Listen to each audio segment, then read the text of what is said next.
Stanley Henry, welcome to the Marketing for Business podcast. Cool, thanks for having me, Scott.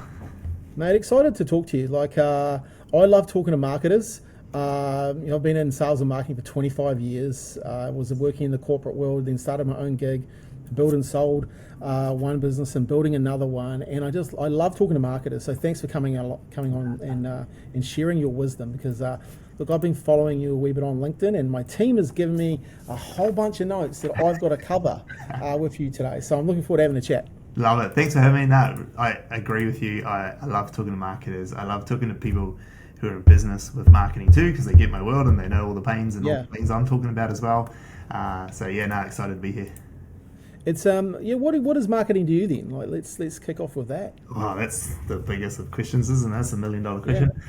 Look, I think it is an interesting question. Even in our business, we call our marketing department the brand department, because we kind of think of it as brand and sales is how we think of it internally rather than marketing. Just because marketing sometimes gets a little confusing for the guys in the team of what does that actually mean. For us, it's what is this brand story that we're telling the world to get people to know, like, and trust us? Totally. Marketing. That's what we're trying to do with that. We're not trying to sell in that instance. We're trying to build trust with people. We're trying to get them to like our stories and follow us along and believe in what we have to say. When we get into the sales tactics, which is, paid ads, or it might be, email funnels or whatever it might be, that is traditionally marketing. But for us, that's like, okay, now can we convert all of that brand equity that we've done into a sale process? Is kind of how we look at it. So for me, when we think about marketing internally in our business, it's this brand conversation. How can we grow our brand? How can we have more people know, like, and trust us? Yeah. The know, like, and trust piece is a huge part of it, right? And I definitely have worked over that over the years. Like, know is to know your character, like is to build chemistry, and trust is to demonstrate credibility to some degree, right? And have you seen marketing change over the last few years? Like, I think a lot of people are talking about marketing is changing. What is it from your perspective? Yeah, this is an interesting one that we always talk about internally. We actually don't think it's changed. No. We actually think that good marketing has always been about good storytelling forever and always. And the mediums have changed. The places where we put that marketing have changed.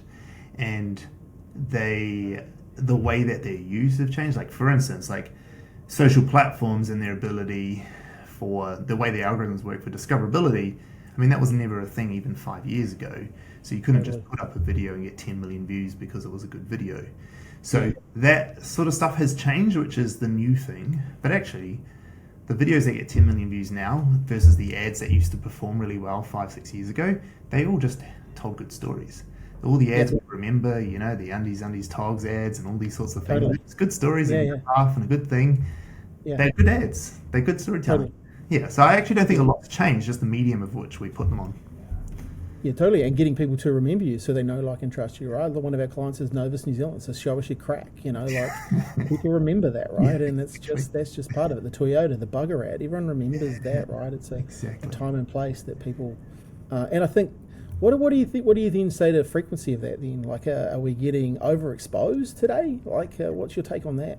I think that there is a lot more. It's a lot easier to create. I think AI is one of those things that's speeding up that ability for people to create. The barriers are getting reduced, And so because there's more noise, the storytelling has to get better. And I think that it's really separating, as they old say, is the men from the boys in terms of marketing. It's like, can you actually tell a good story? Like, are you actually doing a job well enough? And what I really, really like about the way the world's moving is that you have no place to hide anymore. If your content or your marketing is bad, you have to suck it up. It's just bad. Like, if it's not getting the results that you're thinking, it's not the platform's fault. It's not anyone else's fault. You just haven't figured out how to communicate your value well enough or your story well enough. And so I actually think that, we're overexposed. We all understand what an ad is now when we see it. If I'm going to sit on Instagram or on YouTube or any of these platforms and watch an ad, you better not waste my time. Like, make it worthwhile, and make it good. And I think that that's a good thing for consumers because we now can identify what an ad is, so we can get past it if we don't want to see it. But if a business does a good job, they'll get our attention. We will give it to them if they do something different to what everyone else is doing and tell a story that's worth watching. And like a good example is the Hilton ad that they did on TikTok a while back, where they did a 10-minute ad, and everyone thought they were crazy, but they gave you a reason to watch for 10 minutes. And then it blew up. They ended up doing like 35 million views or something like that. And so it's those ideas where, if you like, there is a lot of noise. We see lots of stuff, but as consumers, we're also savvy enough to push past a lot of it. We're not going to give it our attention if we don't want to see it, unless it's good. Which then, as marketers, like if we just have to try better and try harder, which still leaves. That's why we still have businesses. You know, like it's still you still need people who understand it and push through it all. I think also, you make a good point around, it's separation time, right? So you have to be good at storytelling. I remember, like, when I first started getting into marketing and people were telling stories, but then, the likes of Donald Miller reading that book, Building Your Story Brand, and a few others are like it, like I remember my mentor, Brett McFall, great copywriter, he said, Scott, if you're boring as batshit, no one's going to care. And it really struck me because I wrote this letter and I thought it was brilliant. And it was a sales letter for selling out a seminar at the time. And look, it did pretty well in the end, but it was only because he gave me the advice that was boring at batshit. When like, why should anyone reading this care? It's boring. And it really struck me that, you have to, in a crowded marketplace, you have to stand out, and you have to, even more so now, because what I've seen with AI and what I've seen with people using it is they're using it and starting to be lazy. Where I take the flip side of it, AI is to be your thought partner to your thought leadership. And I learned that from Jeff Woods, and I really start to see people who are, using their own in here, but also then using AI as the thought partner is going to win and helping you. But also I think there's power in, like, you've got a team there, right, that gets around and brainstorms stuff, right?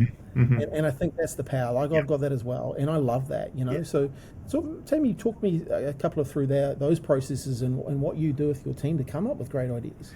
Yeah, you're right about this, like telling ourselves that it's boring as batshit is like a common thing that we'll tell each other. Is like sitting and everyone knows how to brainstorm. That's fine.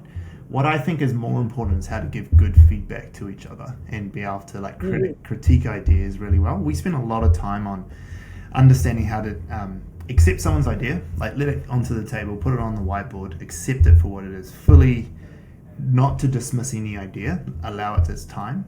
But then that same person then has to go, okay, now I'm ready for the feedback, critique me. And that critiquing process is the process of us getting to better things. And as long as we are all confident we're in a safe space that actually when people are critiquing you, it's for the betterment of everyone, as long as that is at top paramount and everyone understands that, then you can have these really robust conversations together where, like, we will often flesh out an idea, go, oh, this is gold, we're amazing, look how smart we are, high fives all around. And then we'll go, okay, kill it, like put it on the back burner, let's kill it. Because otherwise we're going to get one track mind and going down this path. Let's go think of 3 more or 2 more and brainstorm again. Once you do that, you end up finding 2 or 3 other ideas, and now you put it back to that first idea and you put it alongside and you're like, oh, that first idea was pretty bad, eh? Like you didn't stick to that and think we made a day. So is that, for us, brainstorming's, a lot of people, they understand what that is, right? How to brainstorm ideas. But I think the trick is being open to feedback and critique and being okay that we're all here to make a better result. And then once you find a good thing, we call it killing our darlings. Just kill our darling.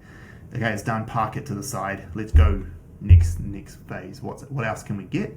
And even once we've done that, our creative process is like, do it all. We all get to a place where maybe 2 or 3 ideas. We love them all. They're all great. We flesh them out. Okay, cool. We'll see you back tomorrow, and we'll see if we still like it after we've slept on it. And giving your brain, your creative brain, that time to just go, you know what was I smoking yesterday? Like, that is bad, Or coming back the next day and going, you know what, all night I couldn't help, and I've seen this, I've made all these other connections, and I watched this thing, and I've added to it. And I think, like, there's this idea that, like, the creative process isn't a linear process. You can't just do step 1, 2, 3, 4, 5. You've got to, like, it comes sporadically sometimes. My executive creative director, Nate, will often say, he'll call a meeting and just be like, at the end of it, say, nah, look, I'm stopping right here. But, like, it's right here in the back of my head. Just give me 48 hours. I promise I'll crack it. I just need my brain to do its thing. I just can't give it to you right now because it's stuck there. And then he'll come back, and it'll be the middle of the night, and he'll text you, and he's like, I've got it. Like, this is the thing, And so I think part of your brainstorming is, like, not trying to force it into given block of time because that's what your calendar said. It's like allowing the time and for it to breathe. Don't rush these ideas. Give them a lot of critique, a lot of feedback. Give them room to breathe. That's it. That's awesome. And look, I know. Look, part of that is you do EOS, and your coach actually sent us an elephant, right? Oh yeah. And yeah, I think it was a few years ago. We had a free like a introductory session with you. Yeah. And one of our core values on our wall is address the elephant, eat the frog, right? And part of that address the elephant is we use in our brainstorming, right? Because one of the things I found, and I come from a direct response marketing background, so it was very like numbers. You got to make a return on investment, right? Yeah. So now, I'm not like, I feel myself pretty creative now, but I'm not like in the creative team. But one thing I realize is you've actually got to address the elephant as far as the like getting feedback to people and creating a safe space. What you talked about is so important, because if you don't create that safe space, if you don't have trust in that environment, when people are getting their feedback, I've noticed in the early days, man, if you give someone feedback on their creative, they are heartbroken. Yeah. Yeah. Like you've basically just might as well have chopped their legs off. Like you really have to, that was one thing. So it was awesome to hear that that is part of the process for you guys. Man, it was really hard, especially for like Nate, who's my executive creative director. He's 52. He's been in the game forever. He's got more experience than all of us put together. Brilliant. But like he would have these 23-year-olds like call him out and be like, because he's like, no, it's just this, and this. And we're like, but what about that? What about this? But in a normal traditional advertising world, he would never have been called out. He was ECD. Like, there's no way. Totally. Creative exec would have done that. There's no way. Like, he's the big shot. Yeah. But in our environment, he understands. No, I need you to do this because I don't understand platform. I understand advertising, storytelling. You got to call me out when my ideas aren't right fit for platform, because I'm 52. I'm old. I don't use these things. You know. And so even having someone like him at his stature, who's like, he's done campaigns for Nike, Google, all sorts, and him willing to go. Like by him setting that example for the rest of the team to say, look, I'm the highest paid person here, I've got the most experience, call me out, critique me, I'm not right, I need your feedback. And so that sets the standard and the tone for everyone else to go, who's 24 walking in going, oh, someone said my idea's crap. It's like, everyone's ideas are crap until they're good. So that's real leadership too, right? Because I know, like, we've employed young people here and had conversations with them, and they've never spoken to the creative director. Yeah. I was like, so what was the creative director like in the other business? Well, we never got to speak to them. Yeah. I was like, but the campaign they're doing is targeting like 24-year-olds. What do they know about that? Exactly. Oh, we just know how to speak to them. And I just think, man, you're missing a trick. Yeah. Like you're missing out on opportunities to actually talk to the target market and actually produce something that's people are going to resonate with if you're not even prepared to listen. Absolutely, mate. Because I'm from a hotels background. I like marketing's a new thing for me. Well, in terms of it being my business, and so Nate would tell me these stories like, Stan, that's the advertising world is that. Like the advertising world is this hierarchy, and he's like, even as a creative, you didn't get to talk to the client. Unless you're doing a pitch at the end of it, like there's all this separation, and and it's like he's like it's why he's with us. He's like he could earn another 150K a year going to an advertising and be one of the big boys, but he's like, but that's not what I want to do. Like I want to work, I want to learn, I want to build. He's like, our ideas, the reason we've been successful, Stan, is because we're willing to take a lot of feedback and critique. Whereas he's like, in the past, I would come up with an idea and everyone would be like, oh my god, you're amazing, Nate, well done, let's go get that award. Let's get another award. And he's like, is it really that good? Is it good for the client, or is it just good for our egos? Yeah. Hey, so you've gone from 0 to 40 in hiring. Like we're like obviously fairly driven on a mission. Where does that come from? I guess for me, like the entrepreneurial spirit's always been there. Me and all my brothers all own our own business. There's 4 of us. My dad was an entrepreneur growing up. He's always had his own business, so it's really been sort of indoctrinated in me, I guess, from an early age about business. So the entrepreneurial spirit's always been there. The difference, I guess, between me and my brothers is that most of them got like quite lifestyle businesses. They're like small employee count. They're really designed to like, a lifestyle business, right? Whereas for me, when I had a really good career in hotels and I climbed the ranks, I'd run some large businesses, 8-figure businesses, and had a really good career, and I could have stayed there, but I decided I had this burning desire to make my own business, obviously, as the spirit was there. When I went into it, I said to my wife, I said, look, I'm going to go for broke here. Like, I'm not going to go do this to be Yep. comfortable because I had a comfortable job. I was earning a Yeah, good true. money. We had a great life. We had the high rise Yeah. apartment in Melbourne and all the toys and all the things. I don't need this for money. I need to do this as a scorecard. Can I build something huge? Can I go for global domination or can I not? Yep. And so Nice. that was always it. It was always go global domination from day one. Yep. People were like, what's the end goal? I was like, take over the world. And they're like, what do you mean? I was like, whatever Very that good. means, take over the world. Yeah.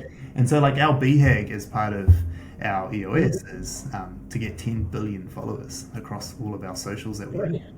And it's one of those, your BHAG's meant to scare you a little bit, and our scares the crap out of us. Like it's one of those numbers that's so outrageous because there's not even 10 billion people in the world. No, it's So not it's like, how insane. do you even do that, right? And Yeah, yeah. there's some method to it, which Yeah, I get get it. into, but that's a whole other conversation. But the idea is that we want to go as big as possible because our purpose as part of our EOS is to do cool shit.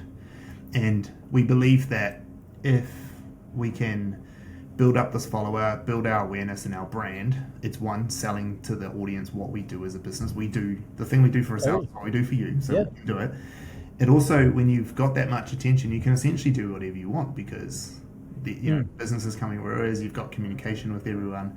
We can do cool shit, which is allowing us to try stuff. So for instance, we have a dating show we created on YouTube that's got 40,000 followers and done about 40 million Brilliant. views. And that was just some cool shit we got to do on the side as a project, one, because it was fun, but two, then it showed our clients, hey, we can do full-scale production here too.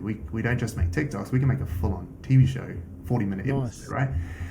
And so that sort of idea is the reason why I've had this ambition. Go global, go broke.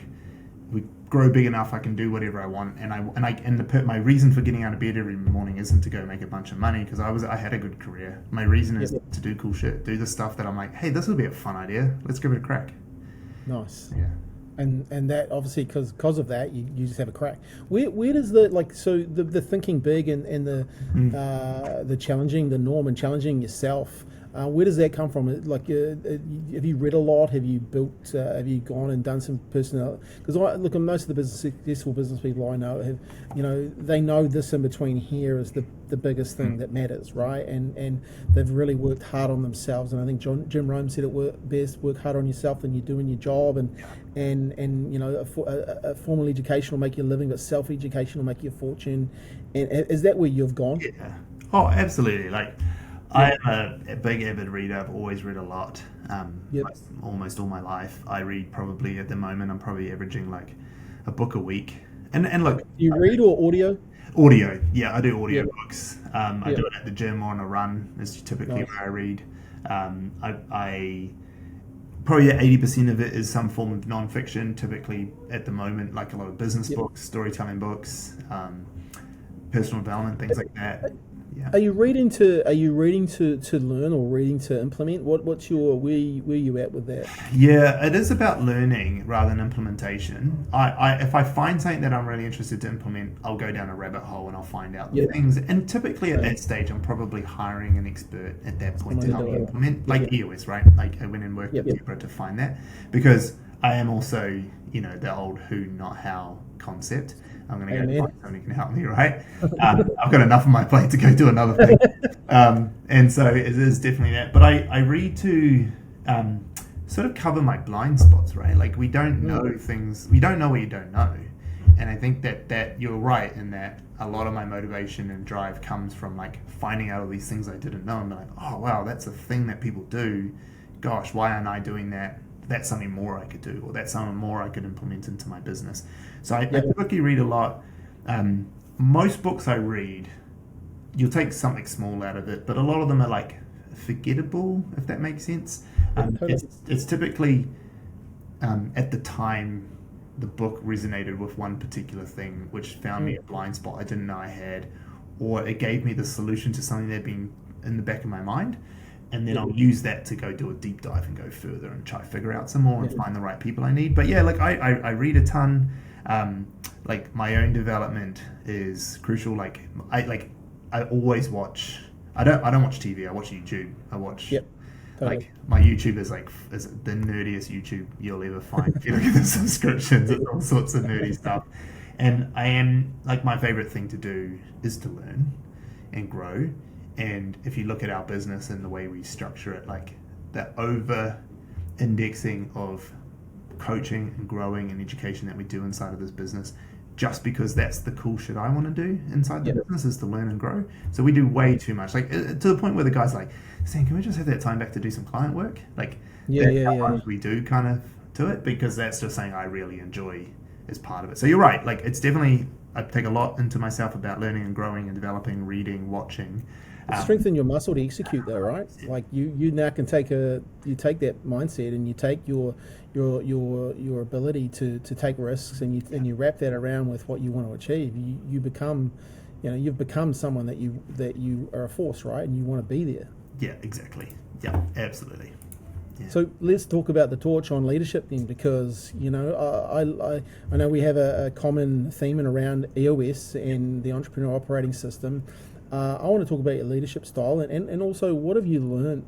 Let's look at EOS and why did you go towards EOS? What was it about it? Yeah, to start with the EOS and why. So obviously I had a little bit of knowledge from knowing Deborah, who is our EOS implementer, and we knew each other already, so I had gotten to know the system. I had been introduced to Scale Up in the hotel days, so I understood that as well. And I'd read the books, all of the enhanced books and things. And so I understood the concept of it really well, and I personally understood EOS and the model really well. Yeah. The reason I ended up pulling the trigger and going with an implementer is I realized that the way I explain it is like when parents are trying to explain to the kids the right thing to do, often the kids are like, yeah, shut up, mum and dad, like you don't know what you're doing. But then the cool uncle comes along, or the cool auntie, and tells them the same thing. They listen, right? And that's a similar concept, I think. I could spout all the stuff like, yeah, that's just Stan, carping on. It's his business, of course he wants us to do this. But then Deborah is able to package it and put it in a way which is saying exactly the same thing, but they trust her a little bit differently to what they trust me. And then they go, oh, that's what Stan was saying, wasn't it? Oh, he's actually smarter than we thought he was. He's taken in. So that was the reason I went for it, is I understood that sometimes people need to learn from multiple people to understand the same concept, just because they need to hear it different ways before it really sinks in. Totally. So that was my first reason for doing it. And the second reason is as I am the main and lead salesperson for the business, and I do most of the sales as the founder, right? And as a starter, I'm often in coffee meetings and meeting with people, and so I haven't got as much time to lead the team and coach them as much as I'd like. And so I wanted someone else in the system to help us stay on track with that and work through it. It's quite, EOS is quite methodical in the way that it works through it. So I had this tool that the guys could follow as a guide that they knew. They had an implementer to call on when they needed. But then I also had a system I could check in to go, okay, cool, we're doing all the things that we said we can do, because I was so busy out doing other stuff and I didn't want to just drop the ball there. I wanted to make sure we had this safety net that all the other leaders, and we had some young leaders in the team, because we're a startup, right? So we had some young people who came in who had never been leaders before. So I gave them a framework to work in. Yeah.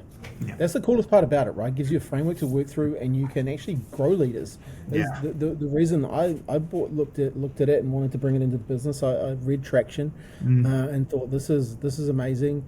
We self-implemented for I don't know how long, and then woke up one day and realized, hey, we're going to get serious about this, and was lucky enough to be part of a group in the States, and I was in Miami and met a guy, and he'd done what I wanted to do, which was really cool. And then he talked about EOS, and I was like, oh man, I've just been reading that book.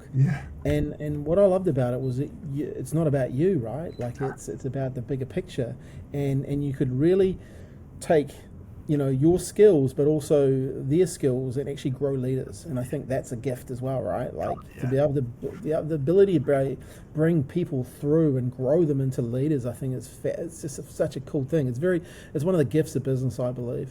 Oh, agreed. Connor in our team, he's a young kid in our team. He's 26, and when he started with me, he would have just been 22 at this time when he started with us, and he was this young kid, real ambitious, wanted a lot, but like he knew nothing. He'd worked with his uncle, as a labourer on the side before he worked with us. He'd gone through media school, came to work with us, but he'd always told me, Stan, like, I really want to own my own business one day. I was like, well, you're not going to be able to own your own business unless you know how to lead other people, because you're not going to be able to have a business otherwise, in the type of business that you're looking to do.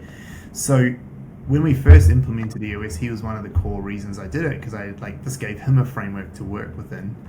And he realized really quickly, because he's a smart kid, that I'm gonna lean right into this. I'm gonna use Dev as much as I can. I'm gonna use a system, and because of that, he's now the head of production, the lead of the biggest team inside our business. He's got of our 40 staff, I think probably 16 of them fall under his watch.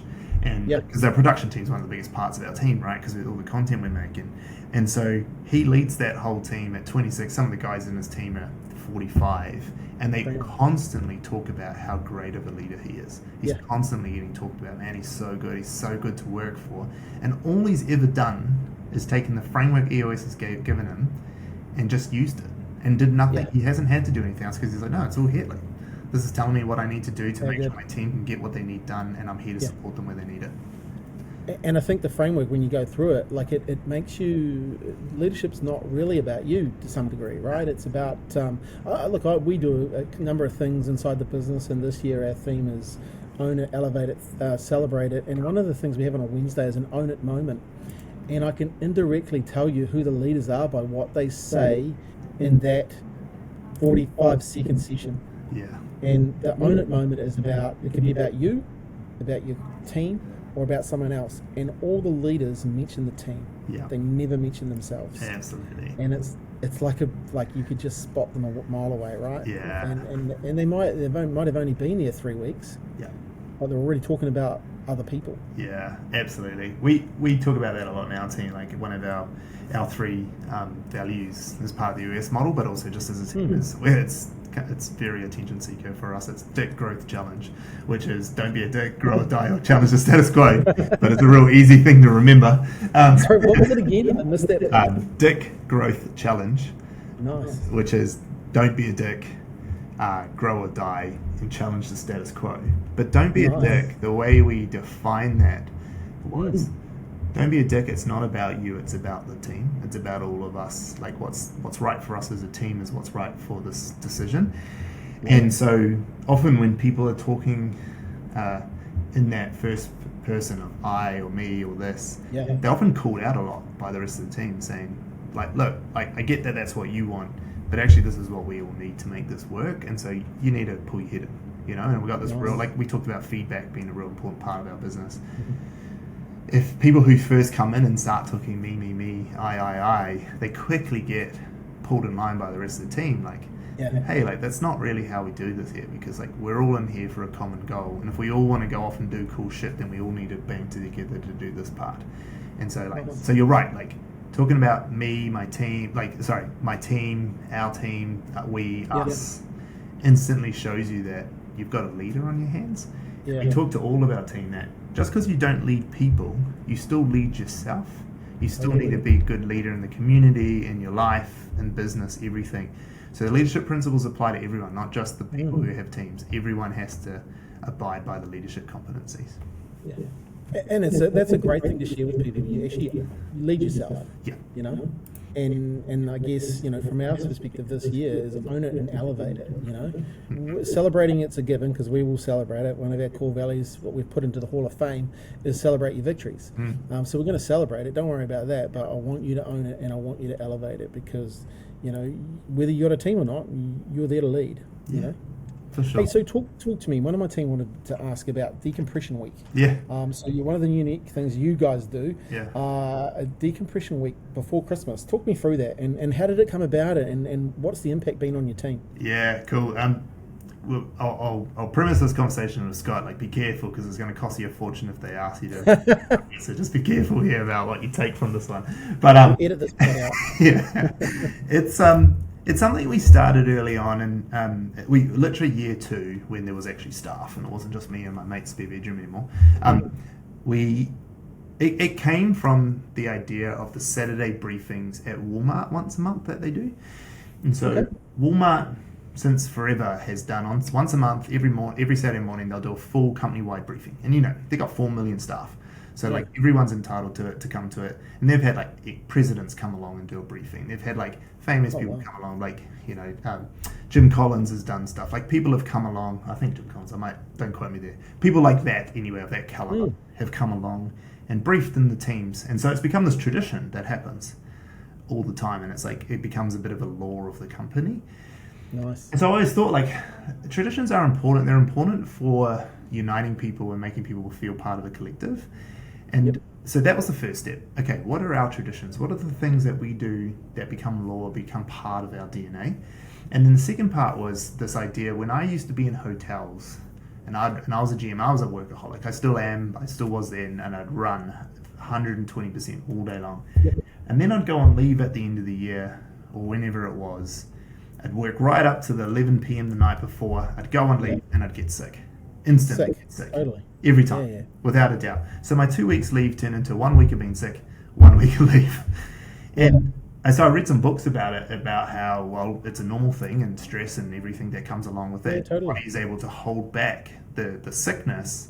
And when you finally let it go, it's allowing itself to just let go. Like it's allowing itself to recover and heal and grow. And actually, you being sick is just its way of like expelling almost all the stress and the things that came with it. And so, look, there's a little bit of woo-hoo in that, and I don't know if it's all true, but I had felt it, actually, doing this thing. And so what I thought was, what if we could create something a few days prior to us all going on leave, no client work, no talking to clients at all. We told them all what we're about to do, and that we just spend time as a team to get out of our heads, decompress all the stuff that's inside of our head about work. We start to plan for the future. What do we want out of this? What is the purpose for being here? What are we trying to do? And then we also do a bunch of fun activities in the afternoon as team bonding. And so that was kind of where the idea spurred from. And then it became this, it's now 4 days typically. So typically it's Monday to Thursday with the Friday being off before Christmas. And like that might have to change slightly for the year depending on where Christmas falls, but for now, so far, that's how it's kind of fallen. We'll do a morning of team activity together, like brainstorming, like who do we want to be? What are our company values? What are we trying to do as a team? And who are we? What's our identity? What's a core focus for next year?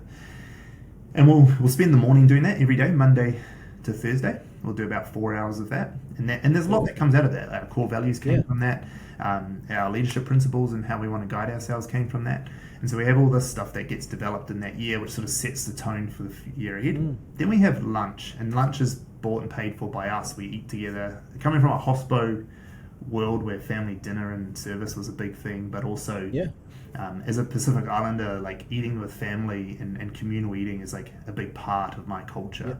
So I always had this lunch locked out. Everyone has to be there. I'm going to pay for it. I'm providing it, so we're all doing lunch together. And we always made those somewhat of an experience as well. And then we'd go off and do a team building activity. And so that's ranged from everything like having the guys jump off the sky tower to going to like the trampoline park and bouncing around playing dodgeball, to doing a citywide room escape room. Cool. You said that on Friday. And so so it's all those sorts of things, like little things that we can work together. Last year we did a bunch of things that were quite competitive, and we realized our team had a bunch of and we all just like went at each other. It was quite funny. Probably led by me, but the point of it, and then on the last day we don't do a team activity, we go for a long lunch, and it's our like end of year wrap up. And we have a big long lunch. We'll celebrate. The guys can finally have a drink because they couldn't all week long, so they can finally have a drink, have a lunch, relax, and then we finish probably like 4 or 5 o'clock, and then they can go home. Some might kick on, others will go home. And honestly, like you wake up on Friday morning feeling like you've just had a 2-week holiday. You wake up going, oh, I could go back to work. Like, I'm feeling great. But now your whole holiday starts. And then you have this epic holiday and you do your thing, you come, and then so the guys came back to work on the 6th of Jan this year, just pumped, ready to go. They had a great holiday. So it cost us a fortune for those 4 days of paying for it all, time out, all the salaries. But actually, like the payoff has been huge for us as a company. It's been massive. And I can't, like every year we get closer to it and we start to add up the cost of what it's, because our team's grown. And we go, man, how much more is this going to cost every year? But it's the best money I've ever spent. Honestly, like all the things we've done as a business, I would give up everything else that we do as a team culture bonding for this decompression week to be there for just how much it grows us as a team. What a great time to, like, I know, we kind of we do it at the other end of that, right? When everyone comes back and you get them, you get in a room and you do all that sort of stuff. But I really liked it. I like doing it beforehand because, yeah, you're right, eh? People, like, especially in the space that we work in, a deadline is a deadline. So if you make the deadline the week before, then hey, then you work to the week before, right? You just If you get it make the done. deadline the week before you get, or the day before you go on holiday, well, yeah, far out. Yeah. And it, like, I remember when I got married to my wife, like, we were in, this is a pro tip for anyone who's looking to get married and go to Rarotonga. Make sure you get married like 3 days, but once you're there, don't wait for 7 days and then get married, because the tops that you bought to fit into no longer fit into. But also, we were there for 10 days. Everyone left after like 7 days. And me and my wife thought, brilliant. But we were so stressed leading up into those 7 days. By the time everyone left, we both got sick. Oh, And I was like, here we are by ourselves on a tropical island, and we're sick. It was because of that. We hadn't decompressed. Like, everyone was just so intense. yeah, makes sense. And it makes sense that for your team, I think it's yeah, obviously the people, like, how are they from a mind's perspective when you're talking about who we want to be and that type of stuff? Have they kind of loosened up, or are they still a little bit fried from their work? How do you?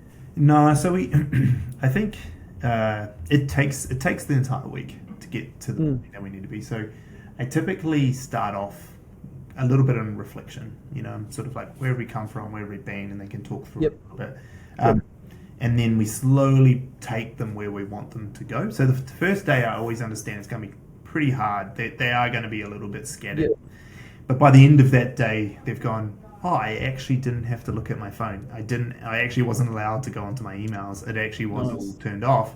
They come back the next day going, having such a blast off the event, going, okay, cool, like I'm ready to go and get a little bit deeper. By the fourth day is where I do the heaviest stuff. Like, and I know at that point, they're just going to go have lunch now and enjoy it. But we can really dig into it. So, yeah, mindset-wise, I wouldn't just throw it on all at the beginning, but I do slowly set them up. I also do something that's quite interesting, which I don't know if I'll continue to do this because sometimes, I don't know, we'll see. But they don't know anything at all what's going to happen. They don't know where they're going to eat. They don't know what they're going to do. They literally find out minute by minute as it's happening. And my reason for it is, one, just because I'm a bit of a prick, but two, because I don't want them sitting there going, oh, I really don't want to go jump off the sky tail tomorrow. Like, I really don't want that to happen. And then it just sits in their mind going, what it is. Whereas if they don't know, it can't play on repeat because they have just no clue what they're doing. So they'll go, I wish I knew, but it can't sit in their mind repeating. Whereas, we've done improv once. No one wants to do improv class. No one wants to do that. And so if we had told everyone, oh, look, on Wednesday we're doing improv, they would have been like, I'm calling it sick Wednesday. There's no way I'm coming. Yeah. But then we did it and they were like, that was actually awesome. Like, I'm so glad we did it. So that's also another way to get them out of their head is they just don't know. They're just coming off the flow. I just tell them at the beginning of the week and also the week leading up to it, like, trust me, like everyone else who's been here before you, they're all going to tell you this is the best week ever. Trust me, I'm going to look after you. I'm not going to do anything. Better than Mad Monday. Yeah. And just let it happen. So good. That is a very good takeaway, man. And look, most businesses, I think if you're listening to this, you could challenge yourself on that. Maybe it's 2 days to start with. Like really dig into seeing what you could do. And I think, if you work in a creative space like we do, like I think investing in your people is just so much. It's so worth it anyway. Like the money that you look at, it pays dividend. It's literally tenfold. what we sell, right? Is we sell people. Yeah. You and I sell Totally. people for a living. Yeah. And the way one of my clients explained it really well to me is like, Stan, if you owned a fleet of trucks, if you're main freight, you'd service your trucks every week, every month. You'd look after them, you do whatever it takes, you change the tires, you do the things. Why wouldn't you do it to your people? They're your biggest asset. Yeah. Why would you not do the same? It makes sense. And I was like, 100%. I get it. Makes total sense. Yeah. That's a good analogy too, right? Yeah. Hey, so how do you then? Look, this is interesting. You talk a wee bit about money online, and what you're doing and wanting to scale from, a revenue from say 5 to 20 annual recurring revenue. How do you bring the team along on that journey, and how do you get them to buy into not making Stan just rich? How does that work as a business owner? Because we're in an interesting industry, and I talk about this a lot. We're in a very emotional industry. People give us money to make them more money, right? And that's a tough industry to be in. And we can see some big numbers and all that sort of stuff in our industry. But how do you play that out with your team as far as bringing them along that journey so they just don't see it as making me we're rich. making money here. Yeah. Yeah. Look, Or making the business rich, like yeah, where do you no, I bring that totally in? get it. It's a real good question, something that I think has a simple answer, hard to execute on, and that is Mm, transparency. And what you yeah, see online of me talking transparent in a transparent way. Gosh, mix yeah, this up. I'm even more transparent internally in the business. The guys can see everyone's salaries are transparent, including every cent I pull out of the business myself.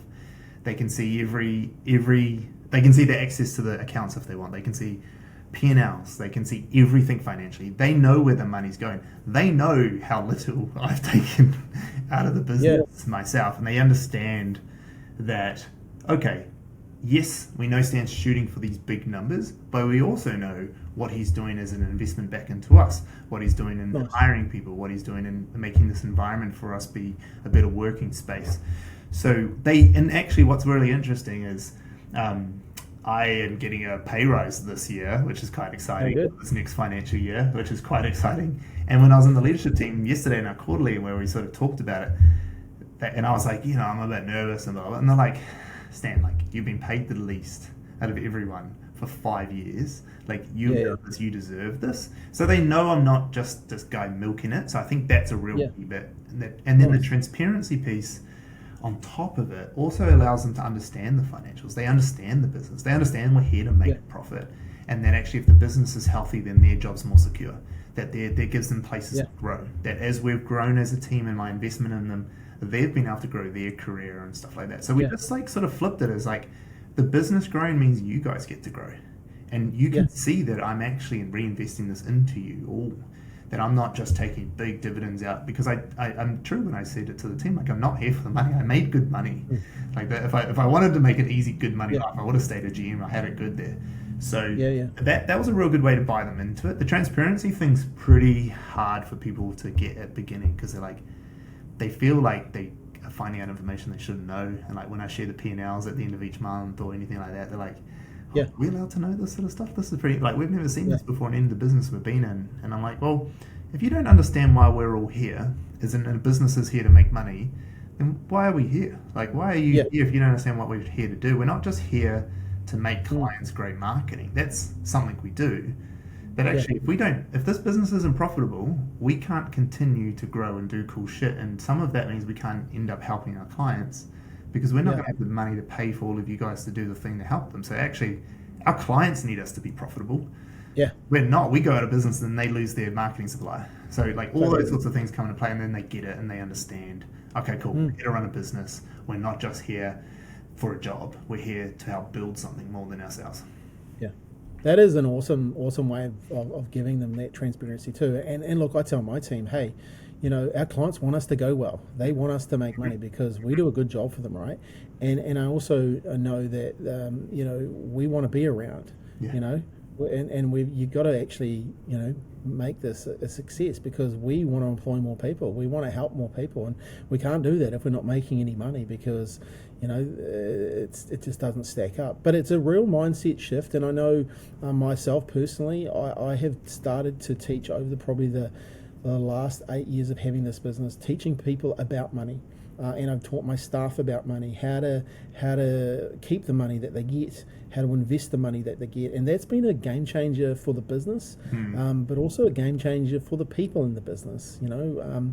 I when I sold my first business, I did nothing for a bit, but then I started another business, and I didn't have the cash to put back into it, so I started running it on a credit card. Yeah. All of a sudden I'm in a huge amount of debt, and I had to do something about it. And there was a couple of things I did. One was go to emotional freedom tapping to sort some old beliefs out, but another was to read some books. And I read Barefoot Investor, Yeah. and what a great book. Just Yeah. gave me the strategies to do what money needs to do. And the coolest thing, I hired a young guy, 17 the other day. He's a videographer. He's got some mad skills. Yeah. And I said to him, right, you're KiwiSaver. You said you want 3% here. I said, that's not happening. It's 10%. In fact, you're going to learn to live on 70%. You're going to invest the other 20%. And the good news is 10% of it you're never going to see. Yeah. And he goes, yeah. Oh, that's a great idea. Actually, I've been reading this book called The Barefoot Investor. And I said, really? Yeah. He goes, I said, where did you hear that from? He goes, oh, Sarah on my second day here told me that I needed to read the book. I love And it. I was like, you beauty. It's not even me telling people now. It's my team telling other That's people. awesome. Because Sarah has learnt from Liv, and Liv learnt, and like it's a flow and effect, right? That's the beautiful thing, because when people start to understand money in their own life, Yep. they can turn up here a lot freer, turn up here a lot, and do better work. I love that. That's so good. Yeah, I'm a big believer in it. I love Barefoot Investor. That's what got my money sorted way back in the day when I first. Mm. I was an idiot too. I was young in my 20s, and just every money that came in, how do you spend it faster? Yeah, And it changed my life actually. Like I wouldn't yeah, be here today if I hadn't read that book, because I wouldn't have realized how to manage money the right way, which meant money gives you options, gives you yeah. possibilities. Yeah, well, you can take on the world, right, too, because if you're putting your money to work, like Yeah. you've got some points of difference, you've got some backstops there, you've got some cash in the bank, you've got ways of generating it and you multiply it in other ways that other people have never thought of. So you've Yeah. got some backstops. Hey, so mate, this has been awesome. Man. Look, I know I'm going to be a little bit selfish here because I wanted to ask you some questions. Yeah. Some of those were from my team. Personal branding. You're a big believer in personal brand, and I am too. I love personally. I love doing a podcast. Podcast has definitely changed the business for us. Like putting more content out there. We did a number of seminars back in the day. We're getting back into doing more now. Where do you see personal branding, like for business owners? Where do you see it in the mix? And what are some of the? I know you've got some pretty cool strategies that you use. Maybe share that 5 kind of tips that you give away all the time about that. Yeah, cool. I think the first thing that I'd say about personal branding is that, I mean, we all have one, whether you choose it or not. Like, we have a reputation in Totally. life. You don't get to choose if you go personal branding, you just have one. What I think is important for business owners to understand is that you control everything about your business because you need to for it to work well. You can't just expect your finances to work without some attention to them, and you got to work through have an accountant and bookkeeper and all the things. And the same thing is with personal brand. Like, you can choose to just let it do whatever it wants. You could choose to let your finances just do whatever you want them to do. You could. Yeah, Is yeah. it the right thing to do? Probably not. And the How's reason, that working out for yeah, you? exactly right. And so, from a personal brand perspective, I just think for a lot of business owners when they're first hearing, especially Kiwis, because Kiwis are a little bit more conservative and reserved. Mm. The whole tall poppy idea and all that sort of stuff, like, plays into our cultural identity of not showboating and putting ourselves out there too much. Totally. But I think that the way I look at it is, personal brand is about putting intention behind your brand and your reputation and getting to dictate the story that's getting told about you into the marketplace. And so the way I like to think about it is, like, whatever, like, you having a podcast is perfect, like, actually perfect. It's better than 99.9% of the people, business owners in the world, of doing anything, because they just do nothing and they just let their brand take form and they let other people speak for them. Whereas what I try to say to people is, what is your story you're telling the world, and make sure it is getting told, because we all have one that's worth telling. We all do. Everyone Totally. does. And so how can you continue to make that the easiest way for you to do? So when you talk about what are the strategies, my initial conversation with people is like, what's the easiest way to do something consistently forever? And podcasts are a good way because they aren't, from the assets that come out of it, it's quite an affordable and effective way to produce Big content. time. So Yeah. I'm the same. I've got podcasts. We often suggest it for clients and things like that. Don't expect the podcast to become Diary of the CEO after one No. episode. It's not what it's about. But a good point to that, and this is what we talk to people all the time. If you had 10 of your ideal clients just sit in front of you today, how would that make you feel? Yeah. And they would be amazing. Well, like 10 people could be listening to this tomorrow, right? Like it's And podcast is even better because you could say you could have those 10 people on your podcast and just talk to them right then and there in a podcast man. and just interview Totally. them. It's a great way to do it. I think podcasts are great for that instance. Just don't go in it thinking that your podcast is going to be the next Joe Rogan. Like, it's just not the world it is. No. But you can create enough consistency and brand out there that people start to understand your story and who you are. Yeah. And so we, that's my first strategy. Yeah. we have the client start a podcast. They released their first episodes today. They are 2 guys.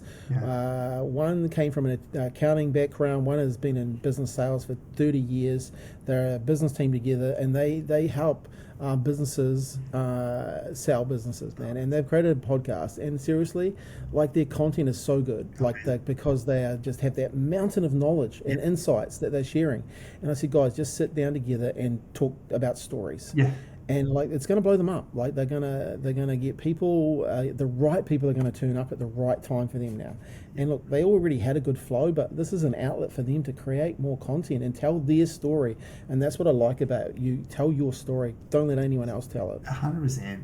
And then my second strategy for me personally, what I do for myself, but I like other people to do, is to start writing your stories. Like I use LinkedIn as my preferred format for writing stories, and I think for a lot of business owners, LinkedIn probably makes sense as the right place, but not all. Some that might be Instagram, some might be X or Threads, or who knows. For me, it's LinkedIn. The reason I say to write, there is something for people who are writers or who write a lot. They understand what I'm saying in that when you write, it tickles a different part of your brain, and it allows you to formalize and articulate your thoughts in a very particular way, which allows you to then communicate them more effectively in all the other aspects of life. So me learning how to write and writing my LinkedIn posts for the years that I did it all on my own taught me so much about storytelling. It taught me so much about articulating the ideas that I want to share with people. Made me a better salesperson, because a lot of sales is just good storytelling at the end of the day. I'm trying to communicate this value. And so I would say that one, if you write, you're going to learn all these things that I just said. Two, you're going to be able to it's a really cost-effective way to write. Like a LinkedIn post takes 5 to 10 minutes to write. It's not long. It doesn't have to be a novel. Do you write it or speak it out? You can do both. I write when I do mine. I'm not very good at speak to text. I'm quite good at write. I practice a lot of time writing now. Okay.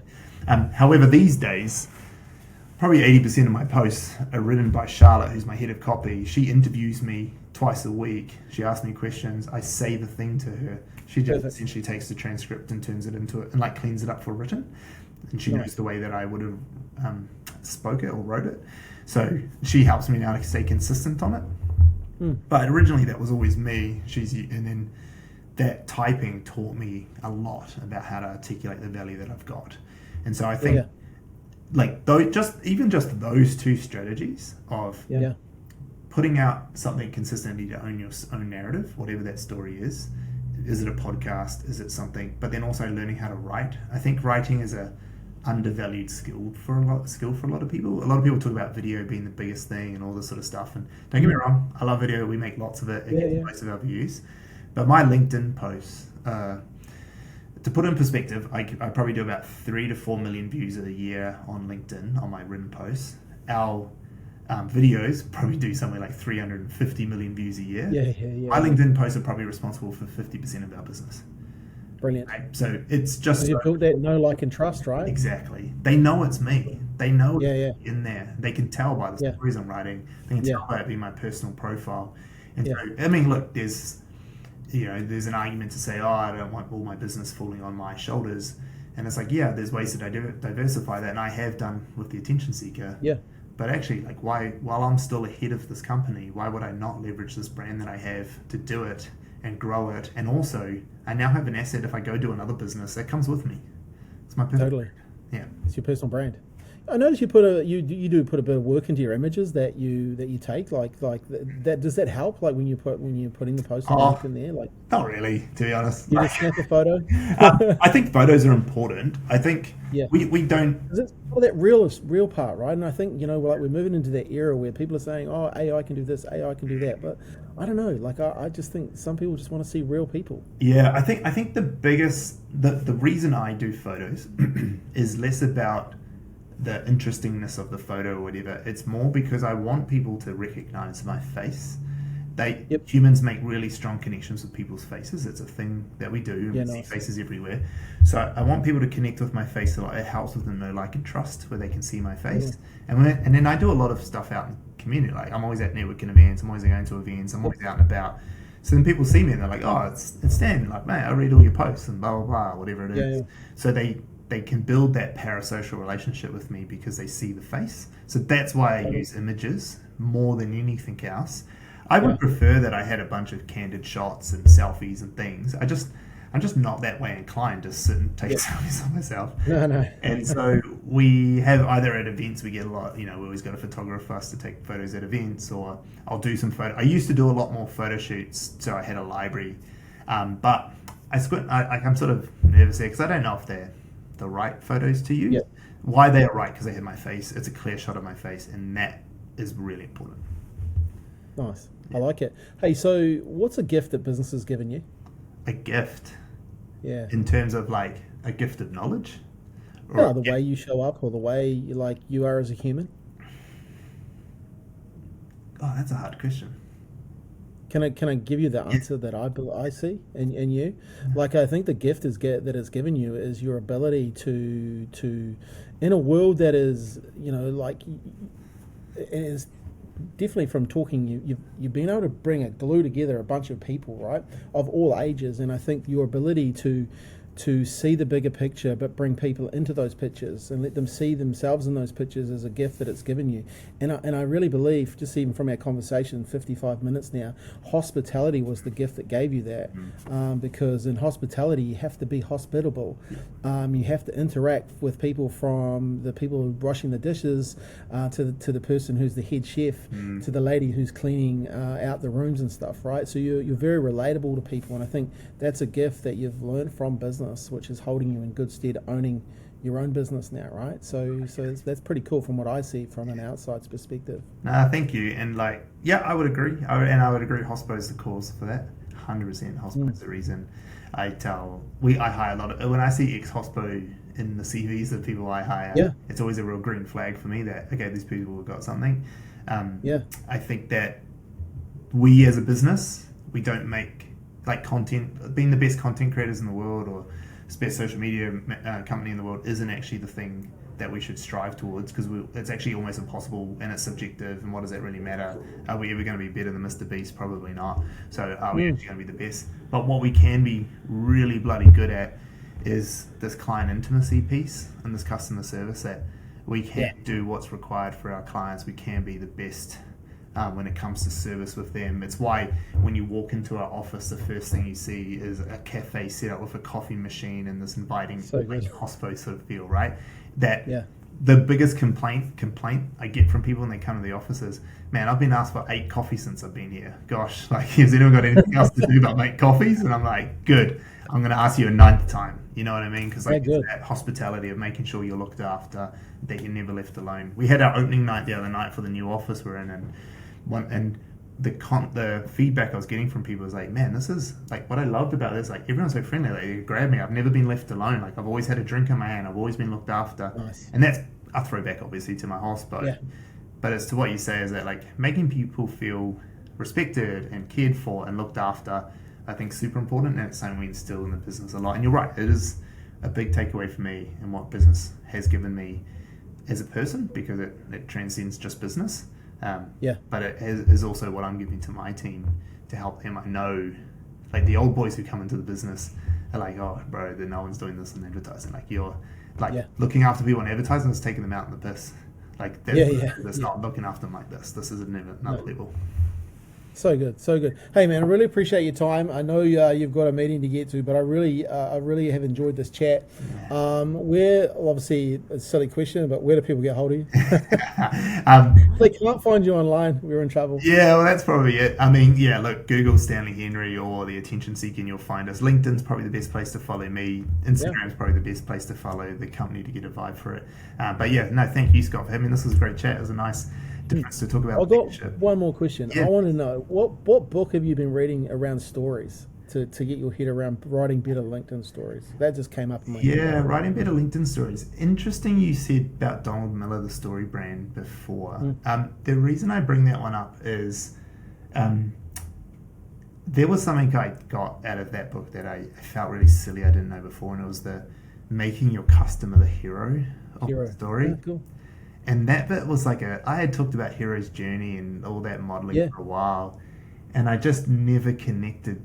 I hadn't ever connected to the point that, oh crap, I kept putting me as the hero. I'm not the hero. Yeah. I'm the mentor, if anything.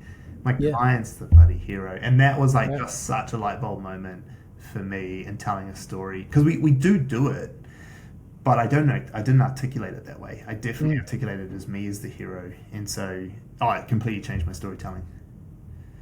I learned from that book, Get Known by the Success of Your Clients, which is basically making your clients the heroes. That was the gift I got from that book. All right, man. Hey, appreciate your time. Hey, why don't you do me a favor here? If you've been listening to this and you've got some real value out of Stan, why don't you share this podcast? Share it out on LinkedIn, tag Stan in on it, and any of the shorts come in, make sure you drop him a few questions, which will help our engagement a wee bit more, right? So appreciate your time. Hey, Stan, all the best. Look forward to catching up with you when I'm in Auckland one day, and you can make me a coffee. Yeah. I love a long black. Perfect. I know how to make a great long black.